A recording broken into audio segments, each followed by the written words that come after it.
Pada VT ini izinkan saya menanggapi salah satu berita yang cukup berseliweran hari ini di grup-grup pengadaan, yaitu tentang Stranas PK yang akan meluncurkan sistem yang akan mempelototi 4 kecurangan pengadaan barang jasa.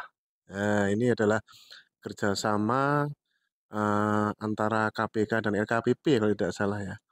Nah, ini plus dan minus ya, plus dan minus. Apa yang ingin saya tanggapi adalah dua sisi yang sama-sama harus kita perhatikan, bahwa di satu sisi 4 modus itu benar adanya, di sisi lain kita justru harus memahami karakteristik berbeda. Karena kalau melihat berita ini itu sepertinya itu cenderung yang dibahas di sini, yang disinggung adalah mekanisme e-purchasing yang merupakan mekanisme favorit saya, yang saya yakini mekanisme e-processing adalah yang paling value for money di antara mekanisme metode pemilihan yang lain. Nah, karena ini kayak sepertinya nyinggung-nyinggung e-purchasing, mari kita izinkan DVD ini menanggapi plus dan minusnya. Ya, biarkan rekan-rekan, saya siap menerima komentar apapun di ini, silahkan, Bapak Ibu ya.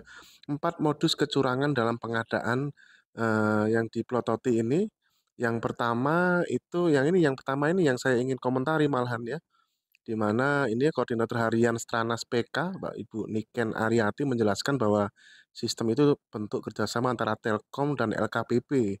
Nantinya akses ke sistem itu akan diberikan ke APIP untuk pengawasan belanja pemerintah melalui katalog lah ya. Nah itu eh, adapun 4 modus kecurangan itu, pertama ini yang ingin saya komentari ya. Ketika pembelian barang dilakukan pada vendor yang sama secara terus-menerus. Ini jelaskan yang disinggung e-purchasing ya. Nah, ini akhirnya relevan dengan VT saya sebelumnya yang menceritakan eh, karakteristik antara mekanisme tender dan e-purchasing yang begitu berbeda, sehingga cara berpikir kita harus berbeda. Cara berpikir kita harus berbeda gitu. Tender adalah mengkompetisikan penyedia pada platform tertutup melalui SPSE, ya, di mana baru dibuka setelah penetapan pemenang. Sementara e-purchasing adalah strategi memilih barang sekaligus penyedianya pada platform terbuka 24 jam nonstop, yang spesifikasi harganya terbuka 24 jam. Nah, di sini salah satu modus yang diangkat di dalam sistem ini adalah kalau pembelian barang dilakukan secara terus-menerus. Nah, rekan-rekan semuanya, e-purchasing adalah mekanisme mencari pelanggan. Pada prinsipnya, saya nggak akan mau pindah-pindah ke orang lain kalau saya masih cocok dengan dia. Bapak Ibu, ini bukan mindset berpikir tender gitu. Nah, sekarang dari sudut pandang PPK, ini biar balance ya. Kita sering sampaikan kalau punya langganan jangan satu sebaiknya. Bukan karena ingin memeratakan, nggak ada urusannya. Pemerataan itu adalah kerja bersama, bukan kerja satu orang PPK. Jangan bebankan satu orang PPK, diwajibkan untuk memeratakan paket-paket pengadaan ke banyak-banyak vendor. Bukan begitu cara berpikirnya. Cara berpikirnya adalah itulah kerja bersama, ekosistem bersama, ya, bahwa ada PPK, ada di mana ada pembinanya di sini LKPP, ada kementerian-kementerian yang lain menciptakan ekosistem jual beli di pasar yang baik, yang mengutamakan kualitas itu. Jadi berpikirnya jangan satu orang PPK di dibebankan berpindah-pindah. Namun juga seperti itu Bapak Ibu, kita sering sarankan, anjurkan PPK untuk punya langganan jangan satu. Tapi eh, eh, kita tidak bisa menolak satu hal, prinsip, karakteristik e-purchasing adalah memilih penyedia dan barangnya. Gimana untuk dijadikan langganan, memilih untuk dijadikan langganan. Jadi kalau itu saja, ya so what, itu langganan saya. Hanya saja konsepnya sesuai di buku kerja e-purchasing, kita bikin dengan cara yang profesional, dengan 7 langkah penerapan e-purchasing, di mana langkah keempat kita membuat dokumen penetapan penyedia e-purchasing yang kita mempertimbangkan 7 pertimbangan dalam memilih penyedia e-purchasing beserta justifikasinya kita tuangkan untuk sebelum dijadikan dokumen spesifikasi teknis untuk kemudian kita siapkan dalam persiapan e-purchasing. Konsepnya berbeda, ya, konsepnya berbeda. Nah, namun saya juga ingin, eee, dalam satu sisi setuju dengan ini jika apabila, ya, hal seperti ini modusnya tanpa dilalui dengan langkah, persiapan yang memadai, yang akuntabel seperti yang dituangkan di buku kerja e-purchasing. Apabila hanya main klik saja dan itu saja, maka modus ini bisa digunakan. Tapi kalau yang dipilih itu saja, tapi sudah itu melewati mekanisme 7 langkah, ya, kemudian juga pertimbangan akuntabilitas yang sesuai dengan strategi yang tertuang di buku e-purchasing, maka modus itu tidak berlaku menurut saya. Ya, karena konsep prinsip dasarnya adalah e-purchasing adalah mencari pelanggan. Dan untuk PPK kita sarankan kalau punya langganan jangan satu, supaya bisa kita punya strategi politik divide et impera, politik adu domba, gitu. Oke, itu tanggapan saya yang pertama. Plus minus silahkan, ya tidak apa-apa. Sudah biasa dan itu bagian dari argumentasi kita. Modus yang kedua adalah ketika barang berjasa dibeli mengalami kenaikan harga tiba-tiba, lalu setelah dibeli harga mulai turun. Oke, ini bagian yang ini saya setuju, silakan. Praktek-praktek yang tidak baik.